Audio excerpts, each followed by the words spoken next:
What if I told you that every time you look at your hand, you are not seeing billions of different electrons, but the same electron, weaving back and forth through time like thread through fabric? That sounds insane. It sounds like science fiction written by someone who had one too many cups of coffee. But this idea came from one of the greatest physicists who ever lived, and it won him the Nobel Prize. In 1965, Richard Feynman stood in Stockholm and explained to the world a discovery so strange, so counterintuitive, that even today, most people have never heard of it. The discovery was this: a positron, the antimatter twin of an electron, is not a separate particle at all. It is an ordinary electron, traveling backward through time. Stop. Let that sink in for a moment. Not metaphorically backward, not poetically backward, mathematically, physically, experimentally backward. The equations do not lie. The experiments confirm it. And the implications will change how you understand reality itself. This is not a thought experiment. This is what actually happens inside every atom of your body, right now, as you listen to these words. Welcome to one of the most beautiful and terrifying ideas in all of physics. Before we can understand why electrons might travel backward in time, we need to understand what antimatter actually is, and why physicists were so desperate for answers in the 1940s. The story begins in 1928, when a young British physicist named Paul Dirac wrote down an equation. He was trying to describe how electrons behave when they move close to the speed of light. The equation worked beautifully. Too beautifully, in fact, because it gave two solutions when Dirac expected only one. Think of it like solving a simple algebra problem. You ask what number squared equals 4, and you get two answers, +2 and -2. Both are correct. Both satisfy the equation. Dirac's equation did something similar. It described electrons perfectly. But it also described a ghost particle, something with the same mass as an electron, but with a positive charge instead of negative, a mirror image, an anti-electron. Most physicists assumed this was a mathematical artifact, a glitch. Nature would never be so strange as to create mirror particles. Then, in 1932, a physicist named Carl Anderson was photographing cosmic rays in his laboratory. These are high-energy particles that rain down from space. One day, he saw something impossible. A particle curved the wrong way in his magnetic field. It had the mass of an electron, but it was positive. He had discovered the positron. Dirac's ghost was real. Antimatter exists, and when a positron meets an electron, they annihilate each other in a flash of pure energy. Two particles become two photons of light. Matter and antimatter, gone. But here is what kept physicists awake at night. Nobody could explain why antimatter existed. The equations predicted it, yes. But what was it, really? Why would nature create a perfect mirror of every particle? What was the deeper meaning? For nearly 2 decades, this question haunted theoretical physics. And then, in 1948, a young professor named Richard Feynman received a phone call that would change everything. The call came from John Wheeler, Feynman's doctoral advisor at Princeton. Wheeler was one of the most creative minds in physics, a man who would later coin the term black hole. Feynman, he said, I know why all electrons have the same charge and the same mass. Why? Feynman asked. Because they are all the same electron. Now, imagine you are Richard Feynman in that moment. Your former professor, a serious scientist, is telling you that every electron in the universe, the ones in your body, the ones in distant stars, the trillions upon trillions of them, are all somehow one single particle. How could that possibly be true? Wheeler explained. Picture an electron moving through space and time. We usually draw this as a line going upward on a diagram, where up represents the future. The electron starts at the bottom, moves up, and time marches forward. But what if that line could turn around? What if, at some point, the electron got knocked so hard that it reversed direction in time? Instead of going forward, it starts going backward. And when a particle moves backward through time while carrying a negative charge, the mathematics says it looks exactly like a particle moving forward through time with a positive charge. In other words, it looks like a positron. Wheeler's idea was wild. Imagine a single electron, starting at the Big Bang, zigzagging forward and backward through time, over and over, weaving through every moment in history. Every time it moves forward, we see an electron. Every time it moves backward, we see a positron. One particle playing both roles, appearing in trillions of places at once, because it is visiting those places at different points in its own journey. Feynman was struck by this idea, not because he thought it was literally true. There were problems with the specific proposal, but because it suggested something profound. The mathematics did not care which direction time flowed. An electron going backward in time was mathematically identical to a positron going forward. This was not philosophy. This was physics. Feynman took this insight and ran with it. Over the next few years, he developed a completely new way of doing calculations in quantum electrodynamics, the theory of how light and matter interact. His method was revolutionary because it treated particles and antiparticles as the same thing, just moving in different directions through time. Let me give you an analogy to help make this concrete. Imagine you are a pilot flying over a winding mountain road. You look down and see a car driving along. The road twists and turns, and at one point, it doubles back on itself in a switchback. For a moment, from your aerial view, you see what looks like two cars, one heading east and one heading west, but there is only one car. It is just traveling along a road that bends back. Feynman used almost exactly this analogy in his original paper.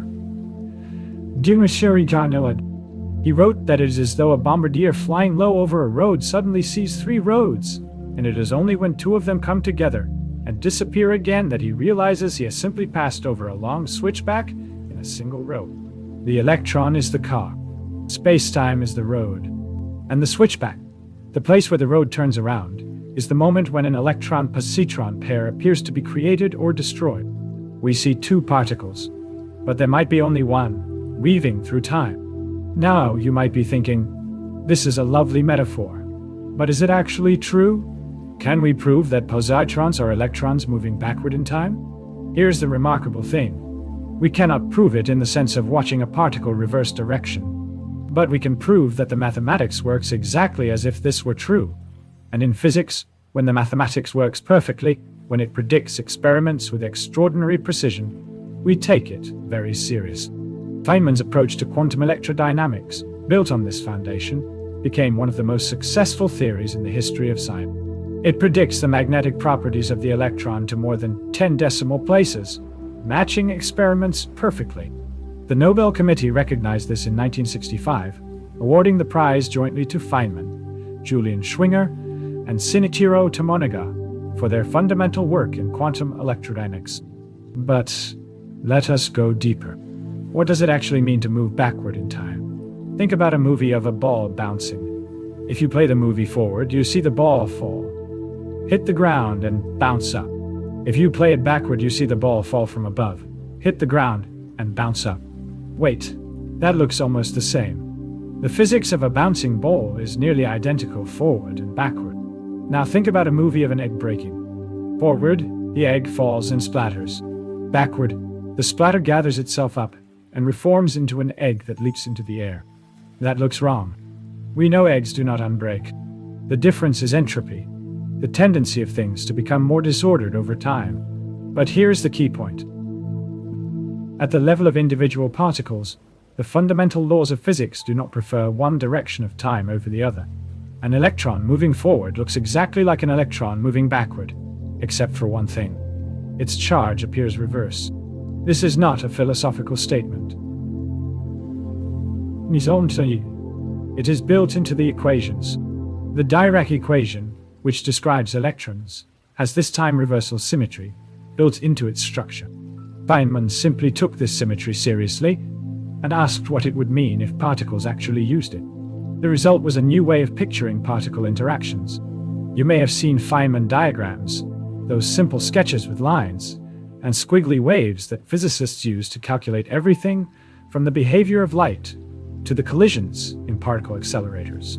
These diagrams came directly from Feynman's insight about time. In a Feynman diagram, an electron is drawn as a line with an arrow pointing forward in time. A positron is drawn as a line with an arrow pointing backward in time. But here is the key. When you calculate what the diagram means, the mathematics treats both particles identically, except for the direction of the arrow. Creation and annihilation of particle-antiparticle pairs. Events that seem miraculous and mysterious become simple in Feynman's picture. An electron is moving along. It gets hit by a photon of light, and it reverses direction in time. At that moment, we see an electron and a positron appear out of nowhere. Later, the positron meets another electron. They collide, and both vanish in a flash of light. In Feynman's view, this is just one particle, changing direction twice. The physicist Yuichiro Nambu later extended this idea, stating that the eventual creation and annihilation of pairs that may occur now and then is no creation or annihilation, but only a change of direction of moving particles, from past to future, or from future to past. Let that sink in. The birth and death of particles might be illusions. Changes of direction, not beginnings and endings. Let us try a thought experiment in the spirit of Feynman himself, who loved to make abstract ideas concrete. Imagine you have a friend who can only see in 2 dimensions. They live on a flat surface and cannot perceive depth. Now, imagine a 3-dimensional sphere passing through their flat world. What would they see? First, they would see a point appear out of nothing. Then a small circle, growing larger as more of the sphere intersects their plane. The circle reaches maximum size at the equator of the sphere, then shrinks again, and finally vanishes as the sphere passes through. To your friend, a circle was created from nothing, grew, shrank, and was destroyed. But you know the truth. Nothing was created or destroyed. A sphere simply passed through. The appearance of creation was an artifact of limited perception. Now imagine that we are the ones with limited perception. We see only 3 dimensions of space and experience time one moment at a time.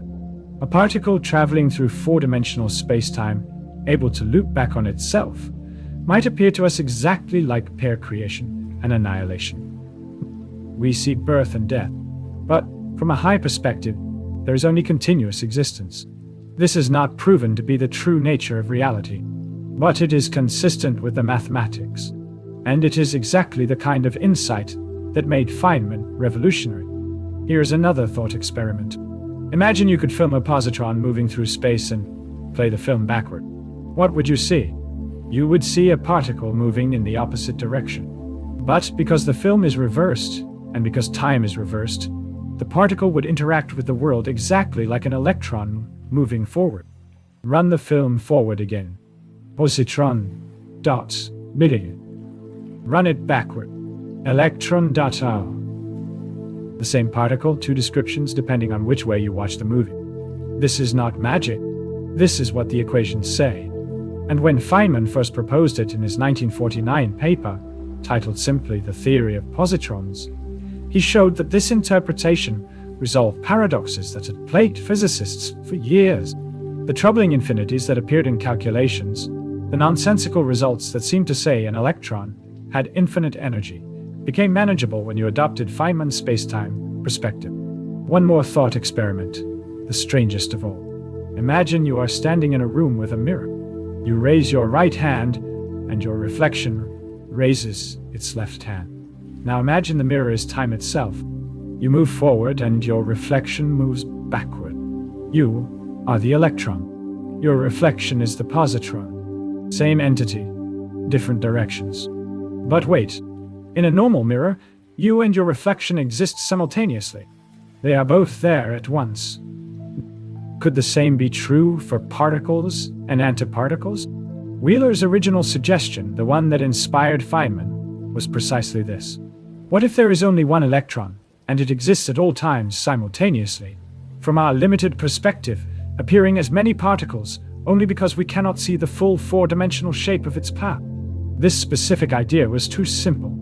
The number of electrons and positrons in the universe is not equal, which it would have to be if one particle were playing both roles. But the core insight, that particles and antiparticles are two views of the same thing, remains central to modern physics. Now, I promise to avoid heavy mathematics, and I will keep that promise. But I want to give you a taste of why physicists take this idea seriously, beyond mere philosophy. In physics, we describe particles using equations called wave equations. For the electron, the relevant equation is the Dirac equation. This equation has a property called CPT symmetry. But what? The letters stand for three operations. C means swapping particles for antiparticles. P means reflecting space like a mirror. T means reversing time. Here is the crucial point. The laws of physics are not always the same under CP or T individually. There are processes where particles and antiparticles behave differently. There are processes that are not the same when reflected. There are processes that distinguish past from future. But the combination of all three, CPT together, is always preserved. Every experiment ever done confirms this. If you swap particles for antiparticles, reflect space and reverse time, all at once, the physics looks exactly the same. What does this mean? It means that a positron moving forward in time is mathematically equivalent to an electron moving backward in time and reflected in space. The symmetry is exact. The equivalence is perfect. Feynman's insight was to take this symmetry seriously as a description of reality, not just as a mathematical curiosity. And when he did, the calculations became simpler, the predictions became more accurate, and the conceptual picture became more unified. This is the power of Feynman diagrams. Instead of tracking particles and antiparticles as separate entities with different rules, you draw one kind of line and let the direction of the arrow, forward or backward in time, tell you which is which. The mathematics takes care of the rest. When Feynman presented this approach at the Pocono Conference in 1948, many physicists were skeptical. The method seemed too simple, too pictorial. Surely serious physics required more formalism. But Feynman's results agreed perfectly with the much more complex calculations done by Schwinger and Tamanaga using traditional methods. All three approaches gave the same answers. And Feynman's pictures were so much easier to use that they rapidly became the standard tool in particle physics. Today, every particle physicist learns Feynman diagrams. They are drawn on blackboards and napkins around the world. And every time someone draws an arrow pointing backward in time to represent an antiparticle, they are invoking Feynman's revolutionary insight. Let us now confront the deepest question. If positrons are electrons moving backward in time, what does that tell us about the nature of time itself? First, a caution. Physics does not answer metaphysical questions directly. The equations describe what happens, not why it happens, or what it ultimately means. But the equations do constrain our options. They rule out certain pictures of reality as inconsistent with observation. And here is what the equations seem to say. The distinction between past and future, which feels so obvious and fundamental to us, may not be built into the deepest layer of reality. At the level of individual particle interactions, time is more like space than we typically imagine. You can go one way or the other. The laws do not prefer a direction. We experience time as flowing in one direction because we are made of trillions upon trillions of particles, and the statistics of large numbers create irreversibility. Entropy increases. Memories form. Causes precede effects in our experience. But at the quantum level, the arrow of time is far more subtle. Consider what happens in a particle collider. Electrons and positrons are smashed together at nearly the speed of light. They annihilate, converting their mass entirely into energy. New particles are born from this energy, spraying out in all directions. Some of these new particles are matter.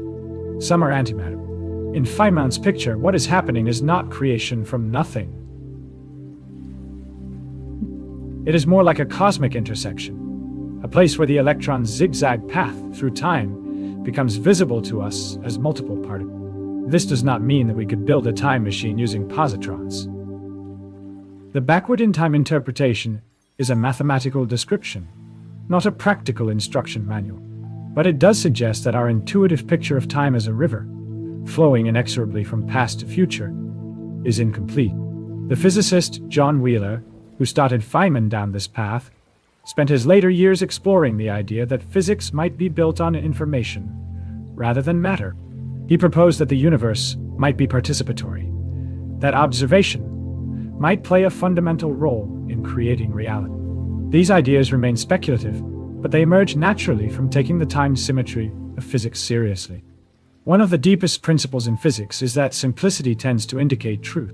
When a theory unifies phenomena that seemed unrelated, when it reduces complexity to a smaller number of principles, physicists pay attention. Feynman's interpretation of antimatter is a perfect example. Before his work, matter and antimatter seemed like two separate categories of existence. Electrons and positrons were different particles with different properties. The creation and annihilation of particle pairs were mysterious events requiring special explanation. After Feynman, matter and antimatter became two views of the same underlying reality. Electrons and positrons were the same particle, distinguished only by the direction of their journey through time. Creation and annihilation became changes of direction, not beginnings and endings. This is not just aesthetically pleasing. It has practical consequences. Calculations that were impossibly complex became tractable. Predictions that were ambiguous became precise. And the theory that emerged, quantum electrodynamics, became the template for all subsequent theories of particle physics. The standard model of particle physics, which describes all known forces except gravity, is built on Feynman's foundation. Every quark has an antiquark. Every neutrino has an antineutrino. And in every case, the antiparticle can be understood as the particle moving backward in time. Feynman himself worked on 3 of the 4 fundamental forces. Beyond his Nobel Prize-winning work on electromagnetism, he collaborated with Murray Gell-Mann on the theory of weak interactions, the force responsible for radioactive decay. He developed the Parton model, which helped reveal the internal structure of protons and neutrons. And he made contributions to our understanding of gravity, including the discovery of mathematical objects called ghosts that proved essential for later developments. As John and Mary Gribben wrote, nobody else has made such influential contributions to the investigation of all 4 of the fundamental interactions. And running through all this work was the insight that particles and antiparticles, forward and backward, are 2 faces of the same coin. Let us return to where we started. Your hand. Look at it if you can. It contains roughly 7 billion electrons. That is a 7, followed by 27 zeros. In Feynman's picture, each of these electrons is in some sense the same electron, appearing multiple times because of its journey through time. When you move your hand, you are moving something that extends through the 4th dimension in ways we cannot directly perceive. But here is what is truly mind-expanding. Why? Those electrons are also interacting constantly with photons, the particles of light. And some of those interactions, deep in the quantum foam at scales far smaller than atoms, involve virtual electron-positron pairs, particles that pop into existence, change direction in time, and vanish again. Your hand is not just made of matter. It is made of matter dancing with antimatter, a constant flickering of creation and annihilation at the smallest scales. And this dance, according to Feynman, is not particles appearing and disappearing at all. It is the eternal electron, weaving its thread through the fabric of space-time. Does this mean that Wheeler's original suggestion was correct? That all electrons are literally one electron? Probably not in such a simple form. The details do not quite work out. But the deeper truth remains. The universe is more interconnected, more unified, and more strange than our everyday intuition suggests. Feynman won the Nobel Prize for making calculations agree with experiments to extraordinary precision. But what he really did was give us a new way of seeing. He showed that antimatter, that mysterious mirror world predicted by Dirac and discovered by Anderson, was not a separate creation. It was ordinary matter, viewed from a different angle in time. And if matter can change its relationship to time, if the direction of temporal flow is just another coordinate like left and right or up and down, then the universe is far more flexible than we imagine. The past may not be as fixed as we think. The future may already exist in some sense, waiting for us to reach it. These are not proven facts. They are implications, suggestions, possibilities opened up by taking the mathematics seriously. But they are possibilities that emerge from our most successful physical theory, tested and confirmed to extraordinary precision. Richard Feynman once said that the first principle is that you must not fool yourself, and you are the easiest person to fool. He spent his life trying not to fool himself about the nature of reality. And what he found was that reality is far stranger than any of us could have invented. A positron is an electron going backward in time. This is not a metaphor. It is a mathematical identity, confirmed by decades of experiment. And it suggests that our common-sense picture of the world, with its neat categories of matter and antimatter, of past and future, of creation and destruction, is a map, not the territory. The territory is weirder. It is also more beautiful. Feynman was famous for saying that he did not understand quantum mechanics, that nobody really does. But he added that nature is not only queerer than we suppose, but queerer than we can suppose. The positron as backward electron idea is a perfect example. It violates intuition.